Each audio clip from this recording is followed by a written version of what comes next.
turning every pain into something, utilizing pain is very important. Wow. So I was sharing with someone recently and I told her, I said, utilizing your pain is very important in the sense that because you went through this pain, you achieved this. You went through this pain, you achieved this. So at the end, if you are counting every pain, you can count like a milestone that you crossed as a result of that pain. So when you have that pain, you're not wallowing in the pain, but you're using that pain to put a star on your shoulder. Wow. So now this is like a regret pain, right? I can preach this. How can you turn that regret pain into a star? Wow. Something that people will write about for generations.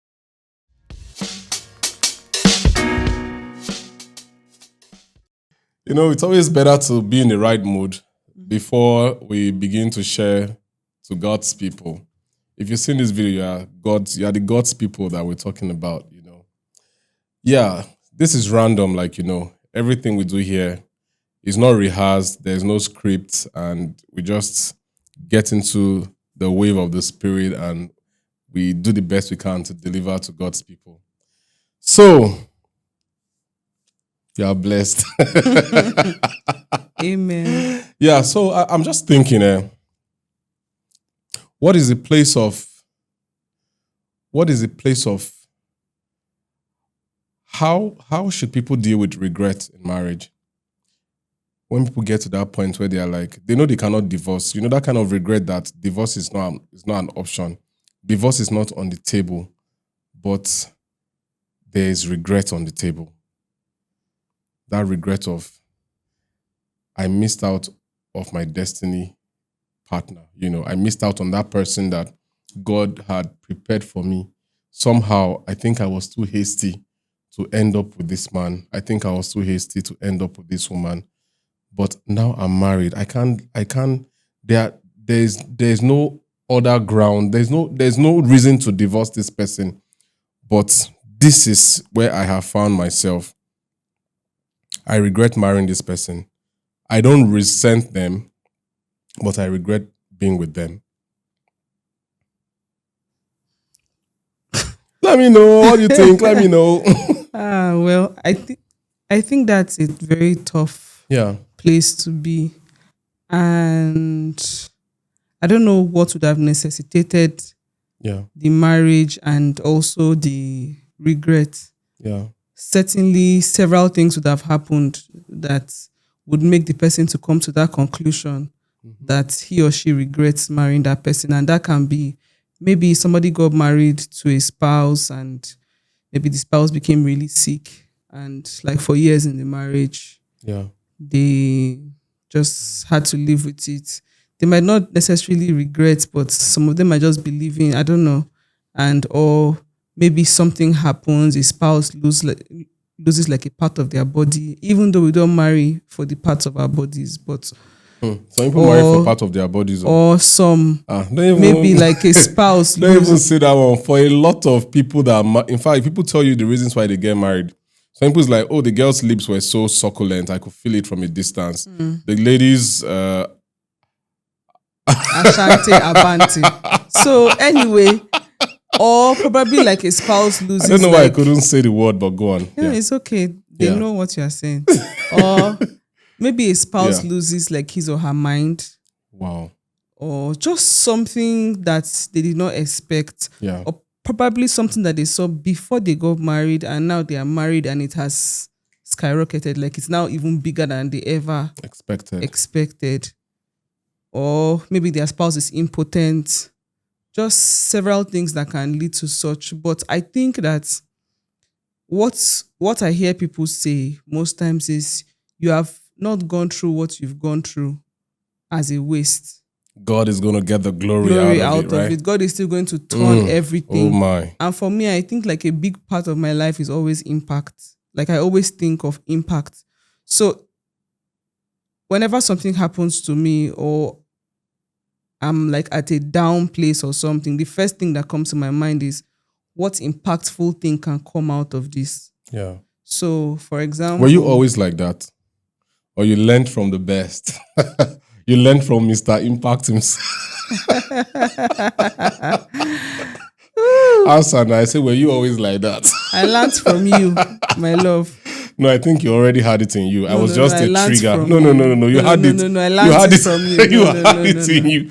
No, I was just a learned- trigger, you know. No, I learned it from Yeah, you. so I'm listening. Sorry for the distraction. No, yeah. it's fine. So for me, I would say that if you're looking at everything from an impact point, that can be, for me, that can be the only thing that can give meaning to what you've gone through, in the sense that now I'm in a marriage, and in that marriage, I regret being in that marriage.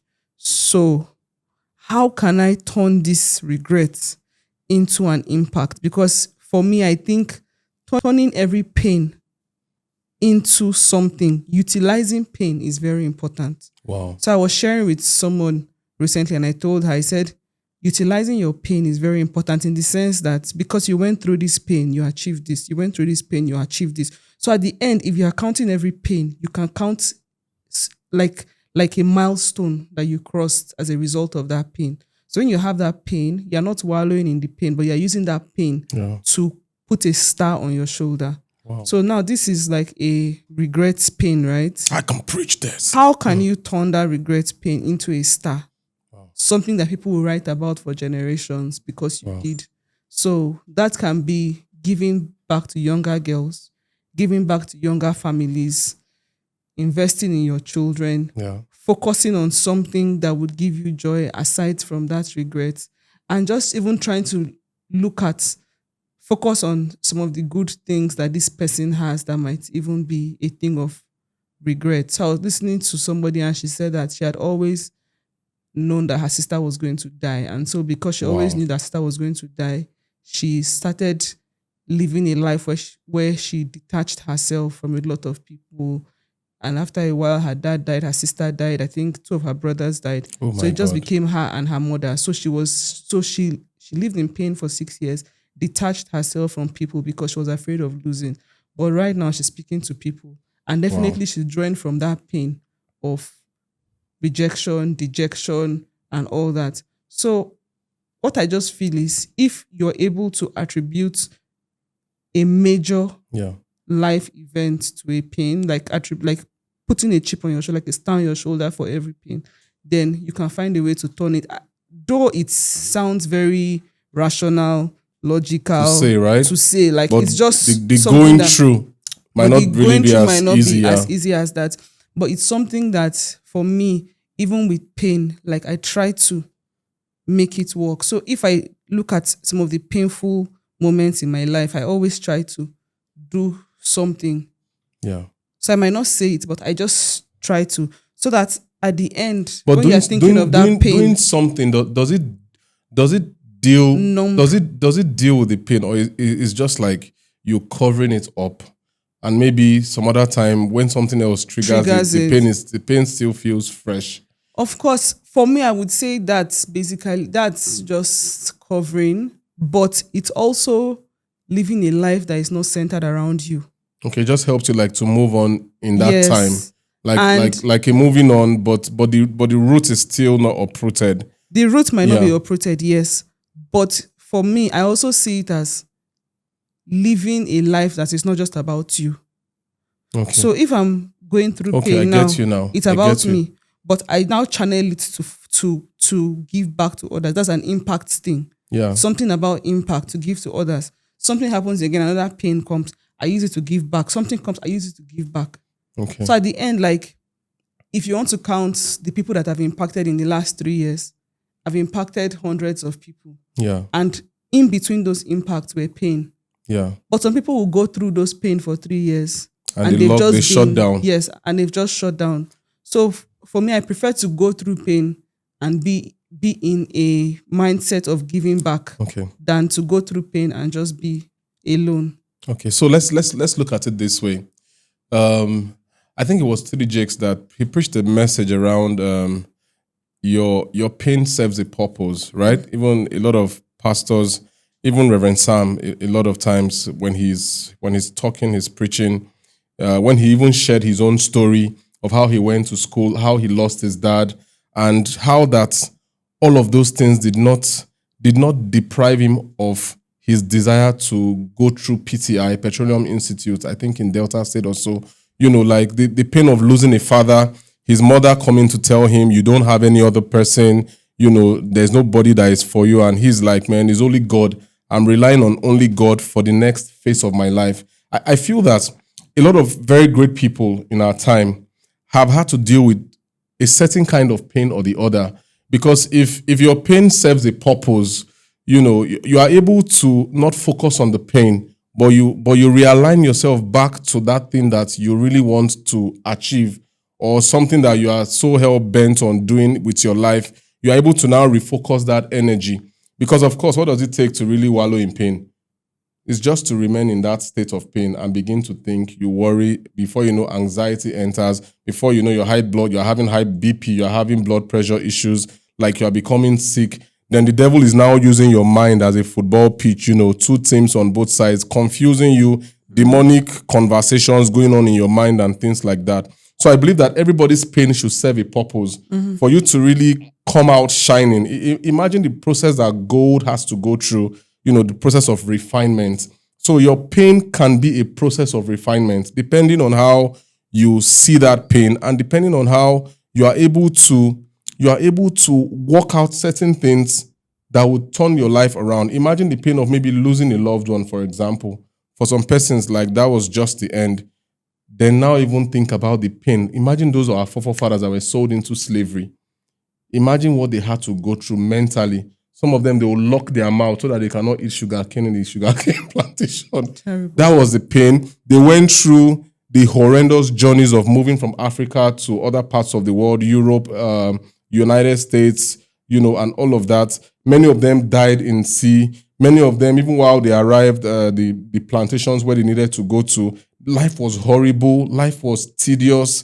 They would mark them. They would denigrate them. But through that pain, the civilization of much of the Western countries, in fact, let me use the word civilization, the development, it rode on the backs of these persons that we are talking about. Yeah. And at the end of the day, we can see the impact that a lot of Black people, colored people are making across the world. I don't even want to use the word colored. Let me just say Africans, because they came from somewhere. Yeah. I wouldn't call them Negroes. I wouldn't call them Black. I wouldn't call them colored. I will use the word, they are Africans. They came from Africa. They understood pain. So when you see some people, maybe people like the Martin Luther King now, for example, I have a dream that one day, all of those things, it was pain that facilitated most of those very great moments. Yeah. So if you're out there and you're in a state of pain, like there's just greatness around the corner of pain. I think so. I've also seen that work in my life. Let me use myself as an example. I remember my relationship that I had before I met you and all that.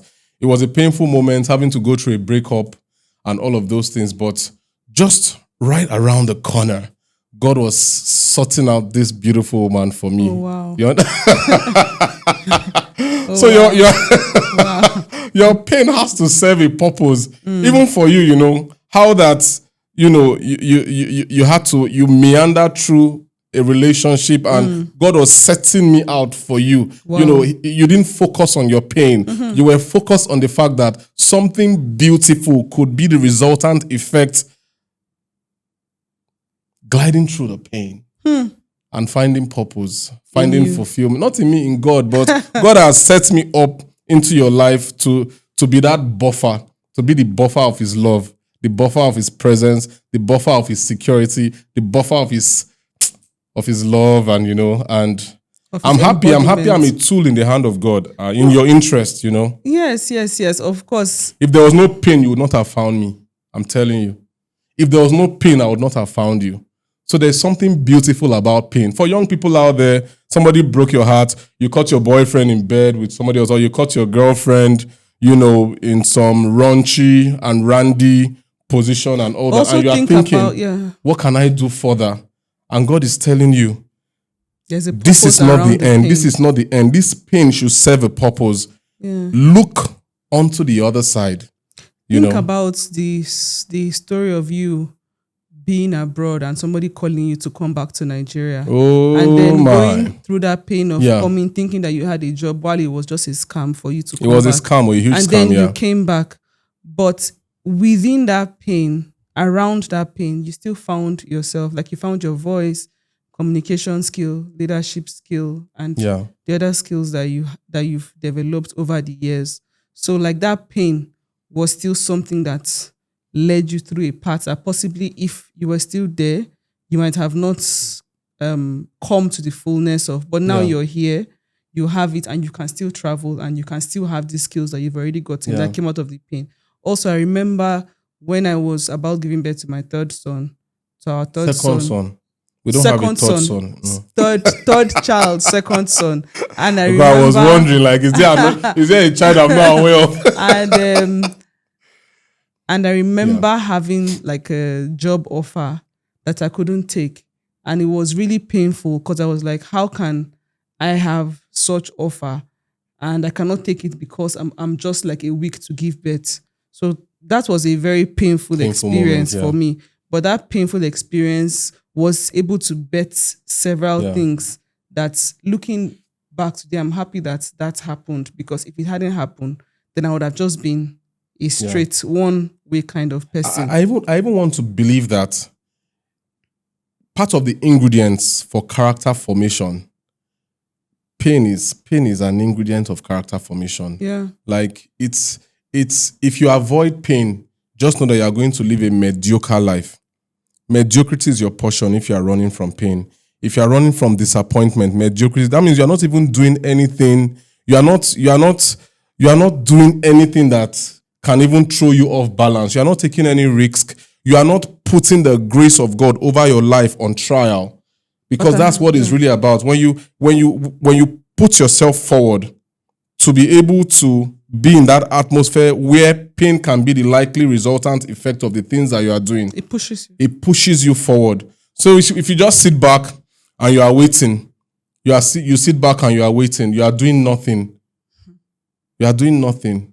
How do you want to find pain? Because for most of the great people, that we hear about, if you really listen to the stories of greatness, you would find out that it's not necessarily about the story of greatness. It's about the pain that people have had to go through. The process that people have had to go through before they finally found themselves in that El Dorado situation.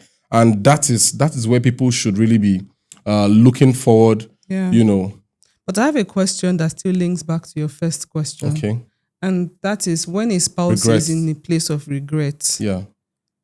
is it okay to tell your spouse that I actually regret marrying you, but I would stay? Wow.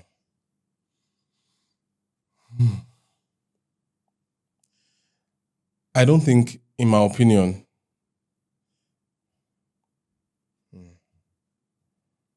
wow, I've never been this quiet in a while. And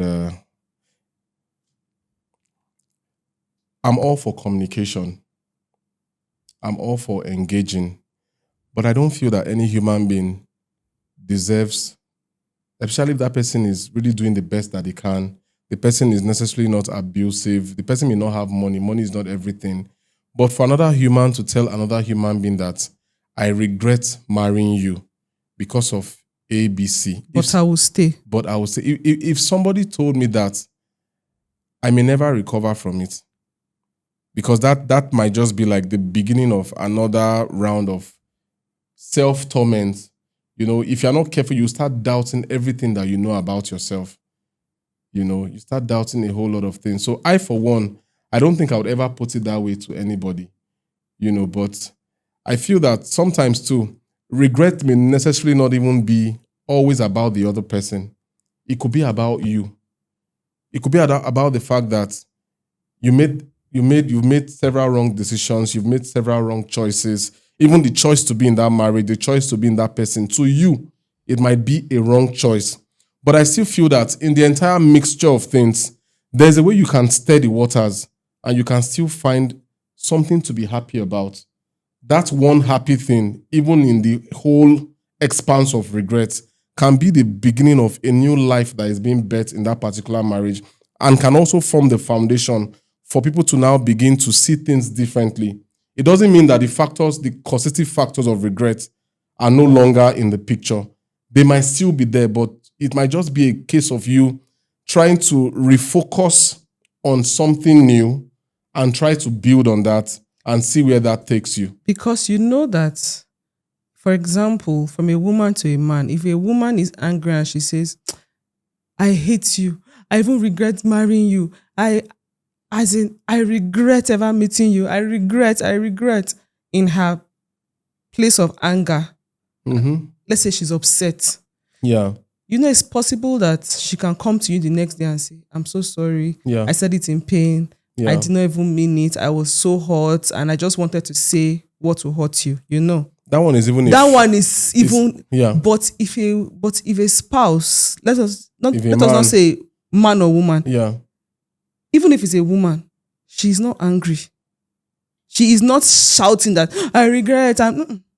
She's rational. She's sane and she tells you straight that I actually regret marrying you, but I would stay.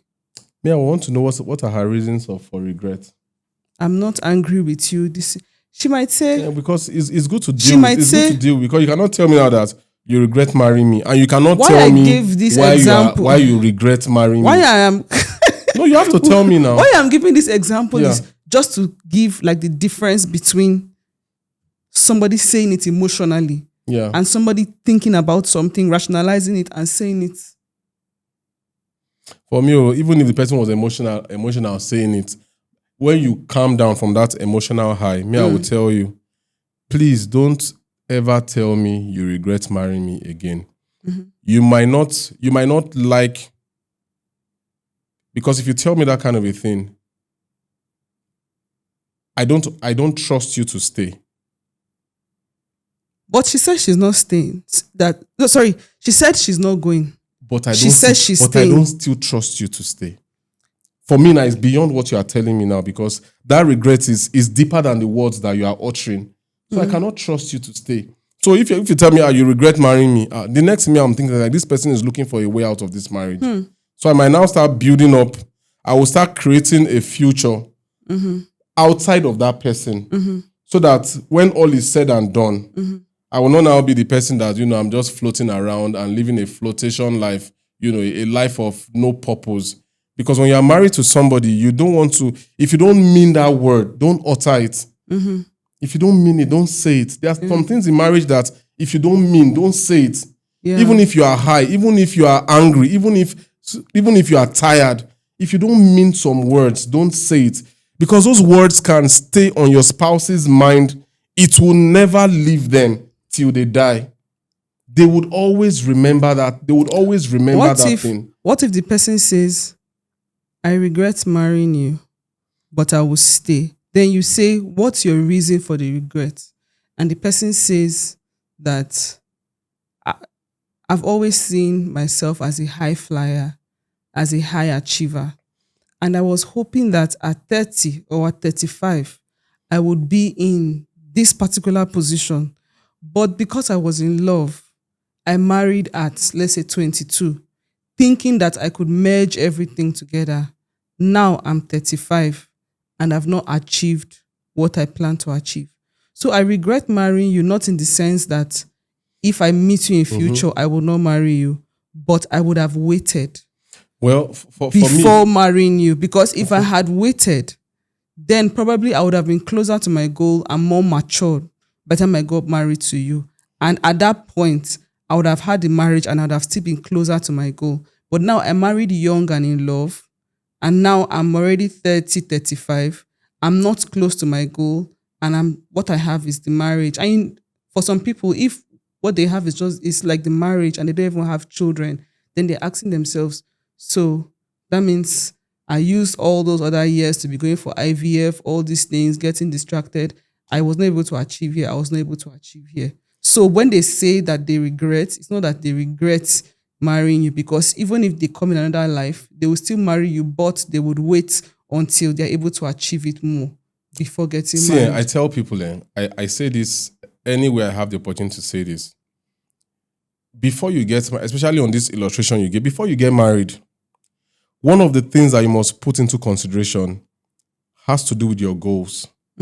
Your goals, like don't bury your goals under one. Somebody took you out for shawarma, took you to Chinese, maybe gave you a ball around town, bought you clothes, took you abroad, don't bury your goals on all those good gestures from your spouse. It could be either way. Your goal is you into your future.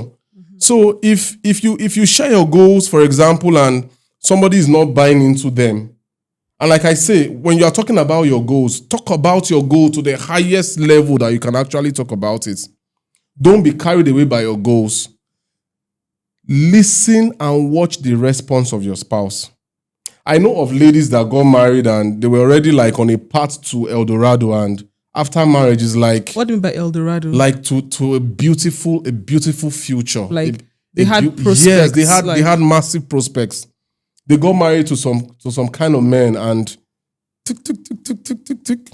Even some men too that were doing very well. They got married to some kind of women. Tick, tick, tick, tick, tick. They were going down the drain. So what do you do in those kind of scenarios? You have to create a system that can keep you at that level. You have to create that system. And I feel that we are not necessarily taught some of these things. The fact that you are married to a man, for example, maybe a man that likes to eat fresh food every day, that means you are like a housewife. You have to go to market daily. The person does not eat food that is not cooked on a daily basis. You are a housewife. So what do you do in that kind of a scenario?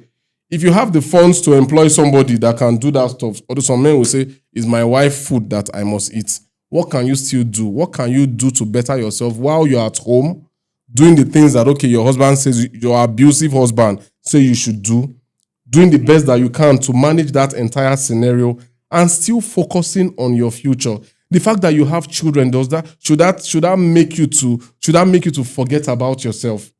You had kids now, even while you were doing all the things that you were doing. I remember a time, even after you had that was our last baby now. You were breastfeeding the baby and you were still doing your Zoom meetings less than 48 hours after delivery. Were you in pain? Yes. Could you, I think you were even still having some bleeding marks and all that. I could still remember. But you braved through that process of pain. But these days you find a lot of women that necessarily don't want to pull through the pain, but they want the results at the end of the day. Life doesn't promise anybody that it's going to be easy. Some days are hard, some days are tedious, some days might be easy. On the hard days, you have to push. You have to push. You just have to push, sincerely. So me, I will not blame anybody. Okay, even if you're in that kind of a relationship, what can you do differently in that crazy relationship or that kind of insane marriage to still keep your eyes on the ball? And for men, that is your job. A woman is trying to do well, and you are like, no, a woman should not be better. Like you've not dealt with your ego. What's the point? Before you go into marriage, deal with your ego. Your wife may have more money than you. After all, it's your money. That's my own mindset. Oh. If I have 1 million naira now, for example, I don't see it as my money. It's our money. So why will you have money? And I will now say it's our money. The money is our money. Yes. So if you have that mindset, your wife is progressing, it is your money. It's your money. Somebody was telling me in fact, I met someone today and he was telling me of a woman that chased her husband out of her house, gave him 2 cars and said, just be going. Don't come back here again. And I'm like, what kind of a marriage is that? And it was like, that woman's job, like she's mega rich. The guy is still like trying to just survive. And I'm like, what kind of, your wife is so rich and there's no way that whole commonwealth can rub off on you as a man. Or a man is so rich and there's no way that the commonwealth can rub off on his wife. Why do people even get married in the first place? Is it to punish each other or what? No, God forbid. If your wife has money, man, it's your money. And for you as a man to even be able to say it's your money, you have to be a responsible man. I'm not talking of foolish men out there that maybe they'll be waiting for their wife to go and work and bring money home. No. I'm not talking of that kind. I'm talking of a man that has his own game. You have your game working for you. So please, let's try to be graceful with one another in marriage. Yeah, and the words let's be graceful. use. Let's be very graceful. Let's be very graceful. A man has no right that a woman comes into your space and you beat her into the ground. What are you going to benefit from all that? What's your benefit? What's your benefit of calling your wife names? Trying to denigrate her in front of your siblings or your family, trying to make her feel less of who she is. That is why sometimes when some men have done all the wicked things to their wives, the devil now wants to punish them.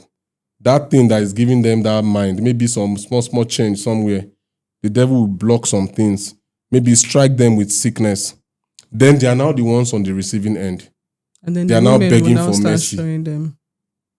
They Yeah. are begging for mercy. Things happen like that too. So please, nobody knows tomorrow. Even as a woman, be kind to your husband. Your husband might be going through a lot right now. It doesn't mean that the way it is today, that's how it's going to be tomorrow. Yeah. Sometimes you will see like a husband and wife, they're inside the car. Maybe the car broke down. The woman will now sit down inside the front seat. Allow the man to be pushing. Is that what is that? You cannot come out to push car together with your husband. When the car was working fine, you were happy sitting in the front seat, owning AC on yourself. But now the car broke down in traffic. You now left the man alone. Except the man says, okay, no problem, you can sit down inside. Not that you now say, no, me, I cannot embarrass. What kind of embarrassment is this? If it's an embarrassment, it's our joint embarrassment. Yeah. If it's our joy, it's joint. If it's our pain, it's joint. Yeah. Anyways, my people. God bless you guys. For men out there, I just want to appeal to you. A woman comes into your life. It's your job to increase her.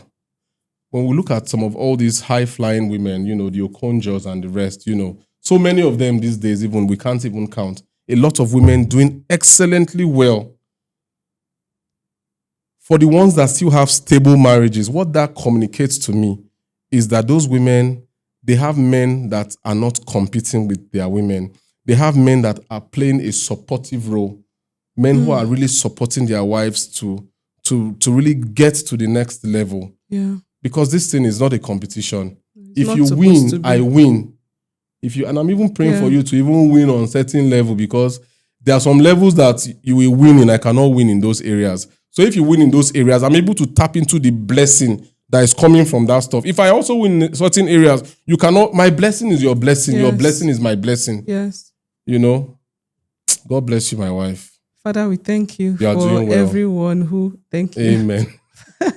Father, we thank you for everyone who is going through a tough time in their marriage, or is going through a period of regret, or just a period of confusion. Yeah. Lord, we ask that you slip into their minds and that you overwhelm them with your love, you overwhelm them with hope, and that you reconfigure that pain into a purpose and help them to see in their spouse what they first saw or what they've never seen that they are supposed to see. Yeah. In Jesus' name, amen. Let your pain serve a purpose, guys. God bless you. God bless you. We love you guys. Please subscribe to this video, share this video, talk to your friends about it. We don't want to see the 80 followers on Instagram. We want to see like 10. We want this word, not necessarily about the followers. Of course, that's important. It's a metric for measurement. But we want to see this go across the nations of the earth. Let people benefit from these things that we share. These videos are going around the world. Yeah, they move. The videos, then they move. The videos, them, they move. The videos are spirits and they are life. Hallelujah. Do you believe that? I believe. Yeah, they are spirit.